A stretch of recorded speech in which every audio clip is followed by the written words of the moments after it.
Hello everyone, welcome to an episode of TCG Talk, back today with another video. And in today's video, I wanted to get into talking about Fi and where I think he is going to be at in the upcoming meta. Kind of some of the deck choices that I have as it pertains to kind of my updated list that I did a couple weeks ago. And just my overall thoughts about the hero.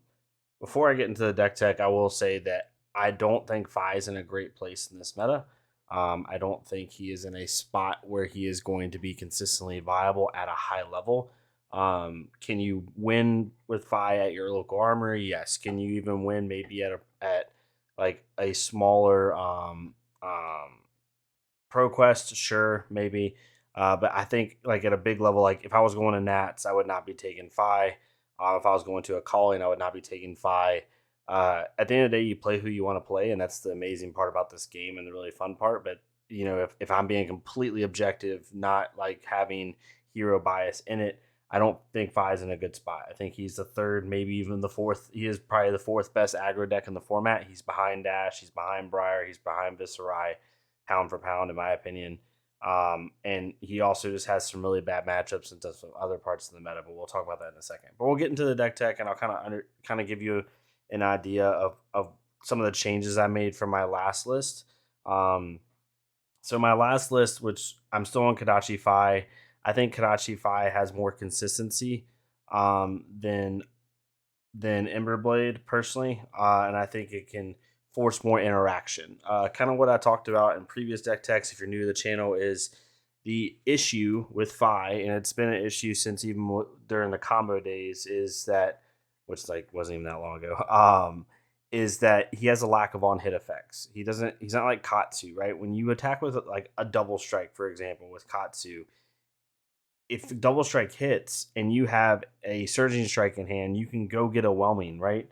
Potentially, and then be able to play that out. So every card Katsu plays, or ninjas in general, forces some type of on hit usually. With Fi, a lot of his cards, they do have like little mini on hits, but they don't have really big on hits. So because of that, my thought process with Kadachi Fi is go as wide as possible, be able to force 1 to 2 mask of momentum triggers a turn, and then also uh, um, be able to punish my opponent at the end of my turn with like a salt the wound or a breaking point, or something of that nature, right? Or even a lava burst. So, and then on top of that, utilize Shuko as much as possible to really kind of outvalue my opponent. So that's my thought process. So going into some of the changes, I'll go over the deck and then I'll talk about the changes that I made. So overall, we have 12 blues and 12 yellows in the list, similar to like the White Rice Fi list, and then what also my list has been for a while. I do like the cost curve. I've never had an issue having to pitch for anything personally. Like obviously, every Flesh and Blood player ever has gotten a 4 red hand. Like it just happens. But for the most part, I mean, if you play aggro, for the most part though, I've 99 times out of 100 never had an issue pitching. Um, the blues that we run, we'll start with those. We run all zero cost blues to help with Kadachi when we're using it. So Brand with Cinderclaw, Rising Resentment, Soul Bead Strike, and Lava Vein Loyalty. Soul Bead Strike and Lava Vein Loyalty are just good 3 block blues. Rising Resentment can, in a pinch, help us get something at cost reduction. And then Brand with Cinderclaw, which is a real driver to this deck, we run a 9 of, really helps us be able to give our Kadachis Draconic, which makes it even easier. And for anyone who's asking, like, I can count on one hand in the 100 games I've played with this deck where I have not been able to get a lava burst off or get to 4 Draconic links, like, or get to not 4 Draconic links, but get to 3 Draconic links to where I could go get my Phoenix Flame for free. So that's never been an issue. So yeah, so that's the blues. The yellows were running Brown Cinderclaw, Rising Resentment, the same as yellows, and Yellow Lava and Loyalty. One of the better cards. I love this card. It almost always attacks for 3 for me with Shuko, and it blocks for 3. So it's a yellow block 3 that attacks for 3. And 9 times out of 10 has go again. So really nice for that. And then we're running Salt the Wound as well, which is kind of a big combo piece into the deck. Some of the other changes, I didn't make many changes with some of the decks. So like Double Strike still in there. Blaze Headlong, really good card. I put Breaking Points in. It's basically our mini Command and Conquer. Obviously is not on the power level of Command and Conquer, but as far as its on hit effect, it is. and it allows us to be able to put a lot of pressure on our opponents, especially ones that don't want to block.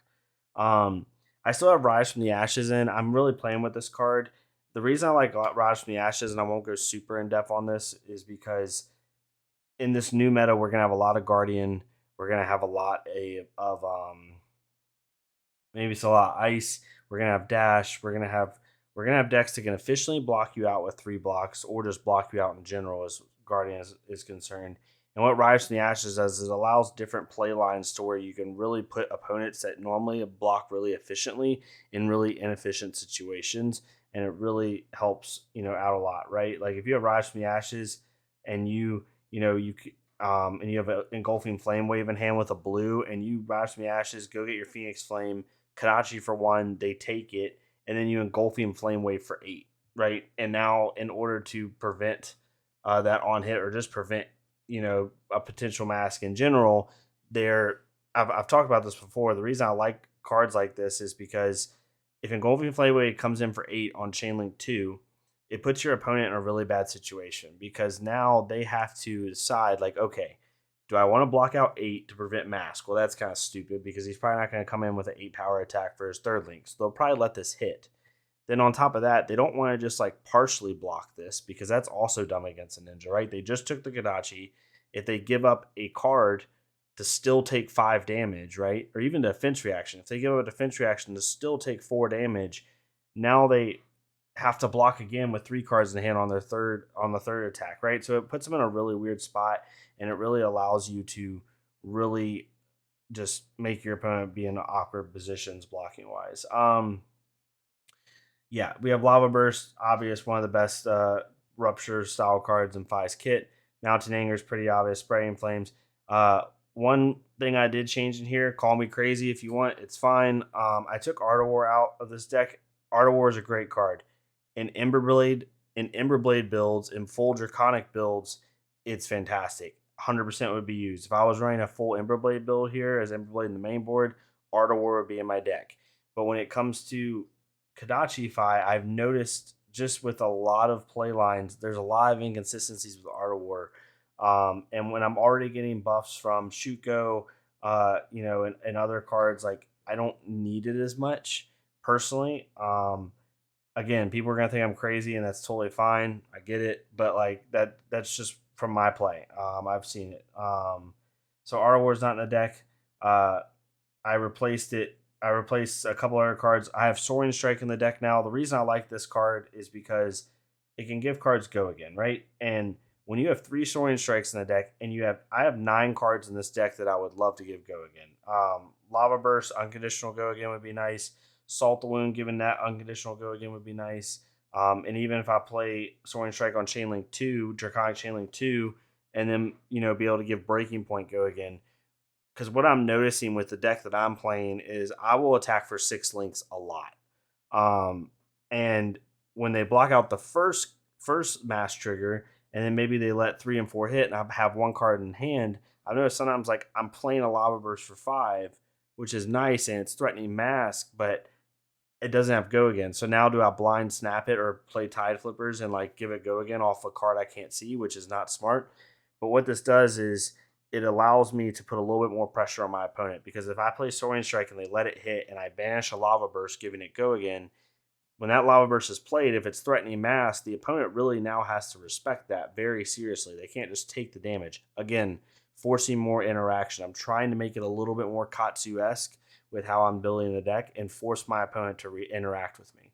I add in 2 Engulfing Flame Waves. Again, just another really good on hit, right? If I can um, even play Rise from the Ashes, play Phoenix Flame for 3, go again, then play Engulfing Flame Wave for 5, go again, on hit, banish a card, one or less, and be able to play it this turn. It just really allows me to do some really good stuff. I would not use this, again, I would not use this card in Emberblade builds. Like, I have Emberblade in the sideboard for Oldheim, but I would not use this in an Emberblade build. I don't think 2 cost cards are super viable in Emberblade builds, but in Kadachi builds, they're okay. It's definitely something I'm toying with right now. That's the main changes to the deck. I'm only running 1 Phoenix Flame. I'm never running 2. I just don't need more than 1 ever. I'm not running Rise Up. I'm not running Phoenix Form, and you just don't really need more than one personally. You're just kind of like wasting space in your deck, in my opinion. Um, for the equipment, the main board is Tunic, Momentum, Tide Flippers, and Shuko. I don't run snaps anymore because the only card that I want to snap anyway most of the time is Lava Burst and Salt the Wound. Yes, I technically could snap Breaking Point, but like I've found in my games, 99 times out of 100, the only thing I want to give go again is Lava Burst and Salt the Wound, and that's it. So, other than that, I took Snap out of the deck just to really save some space and cut it tight. The sideboard, we have Emberblade for the Oldheim matchup. I'm also testing it into the Bravo matchup, but I do like going wide against Bravo and really forcing him to interact with me. Oldheim can tank up your Kodachis easier because of Crown Seeds, but Bravo doesn't have that luxury. So I do still run Kodachis against Bravo, but I'll run Emberblade against Oldheim. Flamescale Furnace comes in against Oldheim. We're not even Oldheim. I'm still toying with Flamescale on Oldheim. The Tunic resource is really useful for that. But definitely comes in against anybody that has like dominated attacks. Bravo, possibly Oldheim, coming against Dorinthia. It'll come in against even potentially Dash because we're racing and that block value is going to be really nice. Coming against Briar to help block on hits because again, any game that I don't think is probably going to go to 6 turns, I'm just going to put Furnace in, which is Briar, potentially Viscerai, Dash, Dorinthia, stuff like that. So there's that. I have 2 Null Rune in here with Tide Flippers. I'm really respecting Icelander and Kano. I want to be able to. Obviously, you don't want to pitch for 3 on AB as much as possible, but there is a time frame where you're going to have to save your life, like on an Ice Eternal play or on a big playoff Kano. Like the difference in AB3 and AB2 could be like your life, right? So there's that. I'm running Belittle in the sideboard with 1 Minnowism for the Icelander matchup and for the Lexi matchup. I don't have Command and Conquers in here. I have a Race Face, but these could swap. This is a meta call. For me, I think there's going to be a lot of Dash. There's going to be a lot of Briar. There's going to be a lot of Viscerai. There's going to be a lot of Oldheims, and there's going to be a lot of Bravos, right? I think that there's going to be the 5 most popular decks. And then you're going to have Lexis running around and Icelanders. So Erase Face hurts all of those heroes so hard, right? I mean, it hurts Briar on it. Like if they play Channel Mount Heroic and then they Arsenal Pass and you play a Race Face for 6, now, like, yes, they can play out their channel turn, or even before they put channel out. Like, you play a Race Face for 6, they can't pitch to keep channel around, or they can't pitch to start channel, right? And then keep it around for the next turn. So it's really good. They can't fuse like Bramble Sparks and Force of Natures and stuff like that because they don't have Earth cards. So it's really good for that. It's good for Viscera, obviously, because he doesn't have Rune Blade cards his next turn. So he can't make Rune Chants.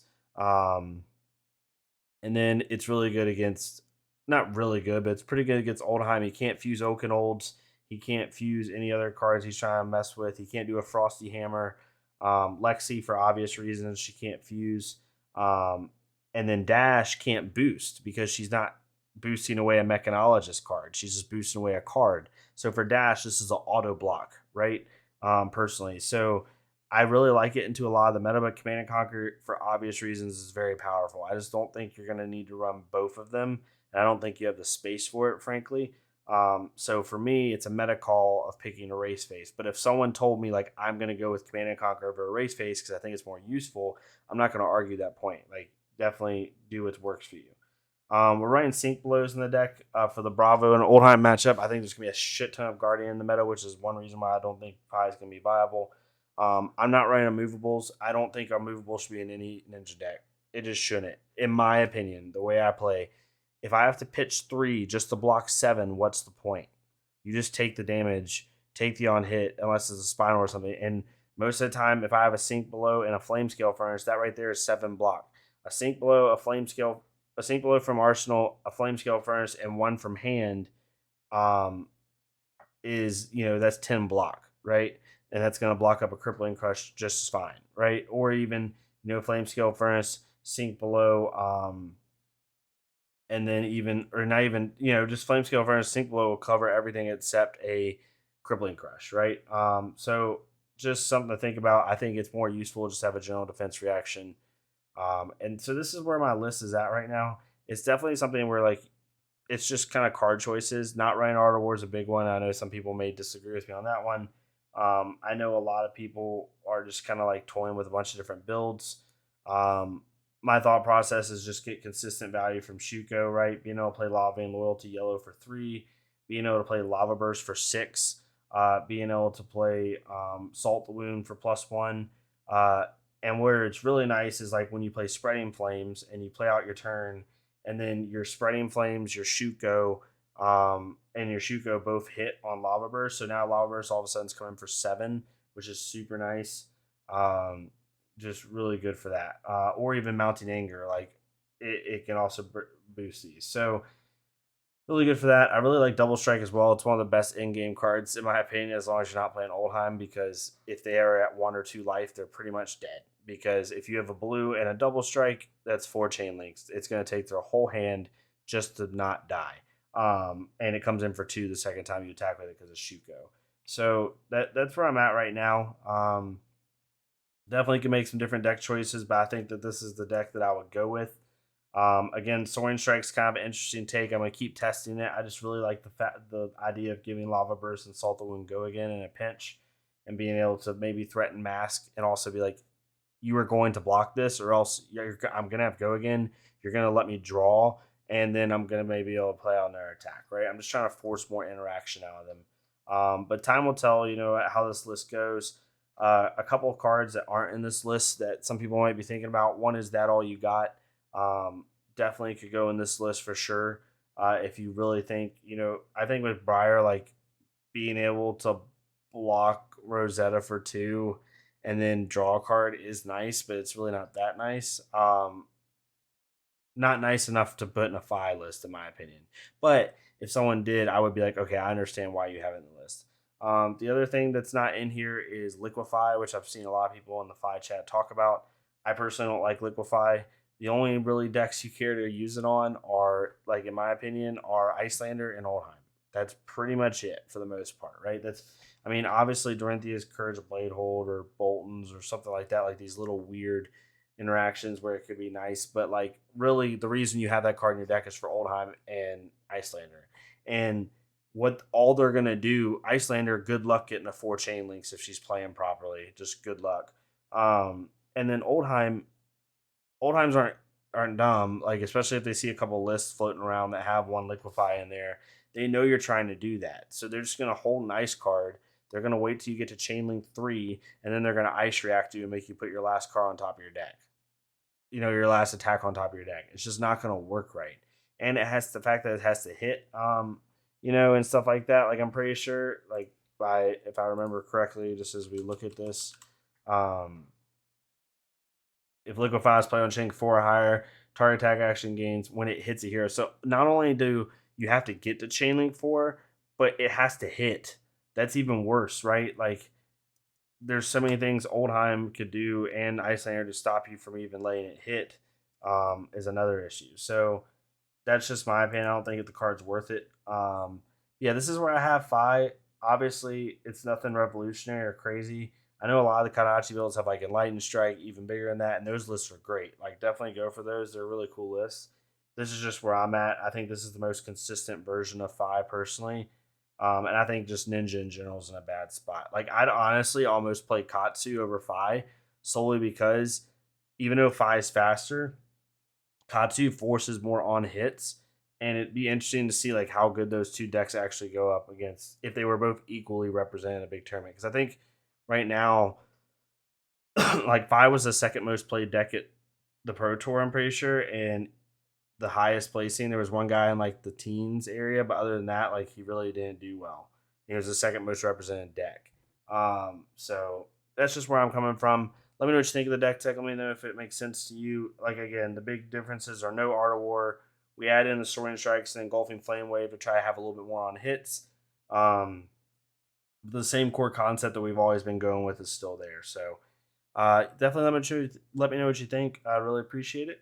Any suggestions? I'm also going to be doing my Viscerai deck tech kind of updates on that, and then where I am out with Icelander in this kind of newfound meta without Prism. So let me know what you think, and I hope you all have a good rest of your day. And I'll see y'all next time on TC Talk. Thank y'all so much.